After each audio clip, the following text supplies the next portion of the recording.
जय हिंद। आज के विषय में समझेंगे अमेरिका की ओर से एक ऐसी स्थिति उत्पन्न की जा रही है जो कहीं ना कहीं इशारा कर रहा है कि मिडिल ईस्ट की ओर एक बड़ा तबाही देखने को मिल सकता है। यहाँ आप इस आर्टिकल के माध्यम से देखते हो कि सीरिया में ईरान के कुछ ऐसे ठिकानों के ऊपर इनके ओर से अटैक किया गया जो कि एक बड़ा तबाही को ला रहा है। अपने आप में एक काफ़ी बड़ा मुद्दा बन चुका है। इन दिनों ग्लोबल मीडिया इन्हें कवर कर रही है। तो आइए इन सभी विषयों के ऊपर चर्चा करेंगे। साथ ही यहाँ समझने वाली बात होगा कि आखिर सीरिया खतरे में क्यों है, आखिर क्या है इनसे इनका ताल्लुक और यहाँ पे आतंकियों का क्या है मामला, और कहीं ना कहीं उनके सेनाओं से ये मामला जुड़ जाता है पूर्ण रूप से। तो स्टेप बाय स्टेप आइए यकीनन समझते हैं। हम बात कर रहे हैं ईरान का। ईरान ये वही ईरान है जिसके ऊपर FATF की ओर से काफ़ी ज़्यादा पहले ही ब्लैक लिस्ट में डाल दिया गया। और आपको पता होना चाहिए कि FATF जब भी किसी देश को ब्लैक लिस्ट में डालता है तो ये ना IMF से भीख मांग सकता है पाकिस्तान की जैसा, ना ही ये वर्ल्ड बैंक से कुछ मदद ले सकता है। कई सारे देश इनसे व्यापार करना छोड़ देते हैं। ऐसे में इनका पश्चिमी देशों की ओर काफ़ी बड़ा एक तरह से आप बोल सकते हो कि क्रोध रहता है हमेशा हृदय में। और इन्होंने कहीं ना कहीं पाकिस्तान का जैसा कुछ करे या ना करे लेकिन एक हरकत अपना लिया है। वो क्या अपना लिया वो मैं बताऊंगा। लेकिन यहाँ आप देखते हो ईरान है यहाँ पे, ठीक है, और सीरिया यहाँ पे, दोनों में थोड़ा सा गैप है, ज़्यादा नहीं है। लेकिन ये बिल्कुल उस तरह है जैसे कि इंडिया की ओर से अगर हम बात करें नेपाल और भूटान को किस तरह छूट दिया जाता है, वैसा ही इन दोनों के बीच में गहरा रिश्ता है। लेकिन पाकिस्तान का इन्होंने कॉपी क्या किया है, वह यादों से भरा इस्लामिक धर्म मानने वाला एक छोटा सा देश पाकिस्तान में क्या होता है कि कई सारे आतंकी गठबंधन है या फिर आप बोल सकते हो एक तरह से संगठन है। संगठन जब कई सारे आतंकवादी मिल जाते हैं, जिस प्रकार कई सारे नेता मिलते हैं, गठबंधन बनता है, इसी तरह इन लोग का भी बनता होगा। तो इस शब्द का अगर आप उपयोग कर लेते हैं कभी कभार तो ये बुरी बात नहीं होता है। तो ये क्या कर रहे हैं, ऐसा ही क्या होता है कि पाकिस्तान जब भी इंडिया के ऊपर अटैक करवाना चाहता है या फिर करता है तो ये अपने आतंकी संगठन का उपयोग करता है। उसी प्रकार ईरान का कुछ ऐसे संगठन है जो कि आतंकी हमला करने के लिए काफ़ी ज़्यादा प्रयास करते ही रहते हैं। खास करके अमेरिका के सेनाओं के ऊपर इनका क्रोध हमेशा बरसाने की स्थिति रखा जाता है। लेकिन इसी वजह में जब इनका ईरान और सीरिया के साथ काफ़ी गहरा रिश्ता बनता जाता है तो ये लोग क्या करते हैं कि कुछ प्लान करते हैं। और ईरान का कई सारे ऐसे संगठन हैं जो कि एक तरह से आप समझो कि इनडायरेक्टली भाषा में तो एक प्रकार का वो सेना ही है जो इन्हीं के लिए कार्य कर रहे होते हैं। और इन्हें सीरिया अपने यहाँ पे जगह दे दिया है, वो वहीं पर रहते हैं और अमेरिका की ओर से वहीं पर अटैक किया गया है। ऐसे विषय में आप देखते हो कि कई प्रकार के आर्टिकल इनके प्रति लिखे जा रहे हैं। चाहे हम बात करें यहाँ पे आप देख रहे हो कि इजराइल की ओर से भी ये सब किया जा रहा है और कई प्रकार इजराइल का मामला जुड़ता है। लेकिन मैं साथ में ये बता देना चाहूँगा कि इजराइल हमास से ये बिल्कुल अलग है।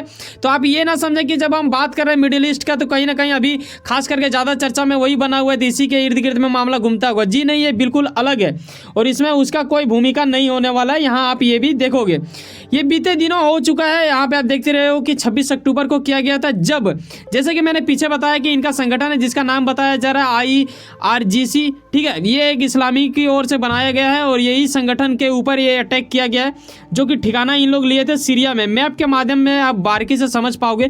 यहाँ आप देख रहे हो कि सीरिया यहाँ पे, ठीक है, यहीं पे इनका दो ऐसे संगठन थे जिसके ऊपर अमेरिका की ओर से अटैक कर दी गई है। आखिर इन्होंने क्यों किया और क्या है प्रतिक्रिया के रूप में एक क्रोध छुपा हुआ, ये जानने वाली बात होगा। देखो क्या हो रहा है कि ईरान, जैसे कि ईरान के पास कई सारे वजह है अमेरिका के ऊपर अटैक करने के लिए, ठीक है, लेकिन अमेरिका के पीछे बस एक ही वजह है कि भाई साहब मैं तो अपना रक्षा कर रहा हूँ। अमेरिका कभी ये नहीं बोलता है कि मैं दूसरे देश को लिपटा दूंगा, ये करूंगा वो करूंगा। और ये मैं एक स्टेटमेंट के माध्यम से भी दिखाऊंगा जो कि वीडियो के अंत स्टेप में आपको मिलेगा।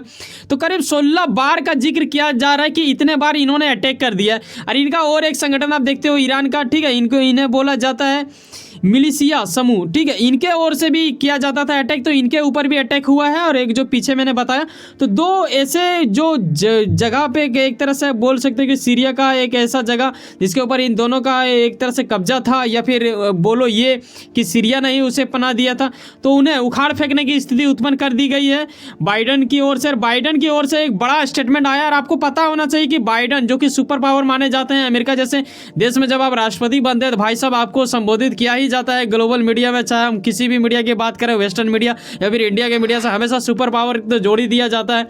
तो इनके ओर से भी कुछ स्टेटमेंट आया। ये लोग अपने सेनाओं के प्रति काफ़ी ज़्यादा वफादारी रखते हैं अपने आप में और उनके प्रति ये कभी भी बर्दाश्त कुछ नहीं करते हैं। ऐसा कई बार देखने को मिला है। देखो यहाँ इन्हीं के ओर से कुछ स्टेटमेंट में आया था, वो चीज़ मैं आपको बता देना चाहूँगा।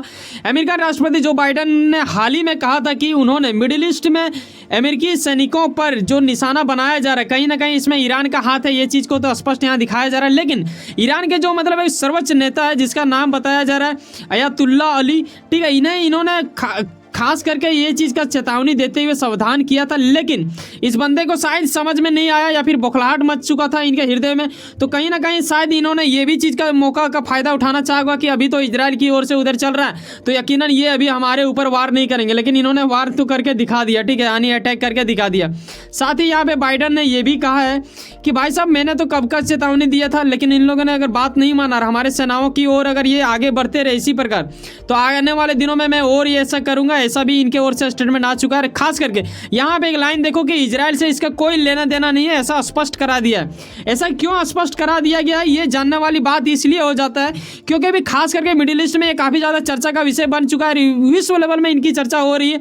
तो कहीं ना कहीं लोगों को अक्सर यही चीज़ लगेगा कि इन्हीं के प्रतिक्रिया के लिए ऐसा किया जा रहा है, क्योंकि ईरान इसके प्रति भी काफ़ी ज़्यादा भोगता है, जिस प्रकार इंडिया के लिए पाकिस्तान भोगता रहता है उसी प्रकार, लेकिन ईरान कुछ करता नहीं है। और ईरान की ओर से एक संगठन जो कि लेबनान में स्थित है, हिजबुल्लाह, उसे प्रमोट किया जाता है। आपको पता होना चाहिए, ये मैंने आपको वीडियो में बताया है। तो इसी वजह से शायद ये चीज़ क्लियर करना पड़ा होगा, इसीलिए इन्होंने ऐसा कुछ कर दिया। ये चीज़ आप यहाँ तक समझ पाते हो। लेकिन साथ ही एक चीज़ और बताना चाहेंगे कि जिस प्रकार जैसी स्थिति है अभी वहाँ की, मिडिल ईस्ट की, वहाँ के इर्द गिर्द के देशों में, ये काफ़ी ज़्यादा एक तरह से बोलो कि चिंगारी का काम करेगा। बस एक थोड़ा सा हुल चाहिए था और ये हवा की तरह मतलब ये फड़क उठेगा।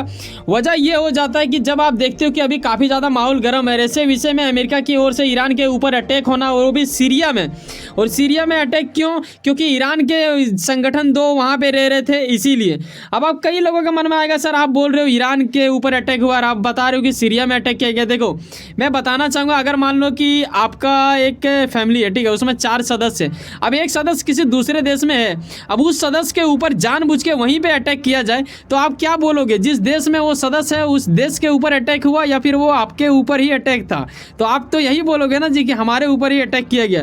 तो उसी प्रकार सीरिया में अटैक हुआ, लेकिन ये वहाँ ईरान के लोगों के ऊपर ही खास करके टारगेट करके अटैक किया गया, इसीलिए ये ईरान के ऊपर अटैक है, ना कि सीरिया के ऊपर अटैक है, ऐसा बोला जाएगा। तो ये चीज़ आपको समझना पड़ेगा, तो ही आप बारीकी से समझ पाओगे।